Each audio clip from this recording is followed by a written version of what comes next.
I have actually seen it, and it doesn't make pleasant viewing, I have to say. I mean, I've seen thousands of videos since the Syrian crisis began more than 2 years ago, and this is certainly among the kind of top 5, if not one of the very worst I've seen, particularly because of the gratuitously bloodthirsty nature of it. I mean, I've seen some bad things, but this is a man basically exulting over the body of a dead Syrian soldier, cutting his heart and liver out, holding them up, dangling, and then appearing to take a bite. He takes a bite, but the video cuts at that point, so you don't know whether he has actually taken a mouthful or just given it a bite. But it is extremely powerful in the sense of being just gratuitously revolting, but also it is very, it amounts to sectarian incitement, because what he's saying is we should be killing Alawites, and he does say Alawite, and cutting out their hearts and eating them. So that is really, as I say, it's about the worst thing I've seen, and it is gratuitous. It's not something happening in the heat of battle.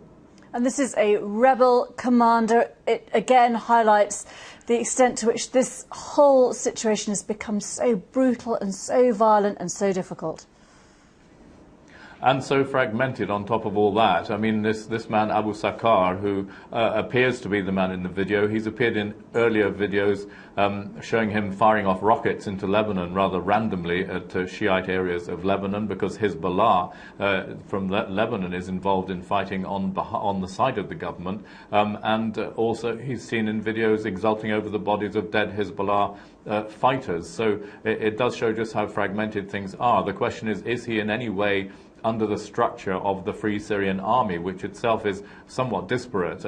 He seems to be in charge of this group, which is an offshoot of the Farouk Brigades, which is one of the FSA units that was fighting very strongly in Homs a year ago and up until that point.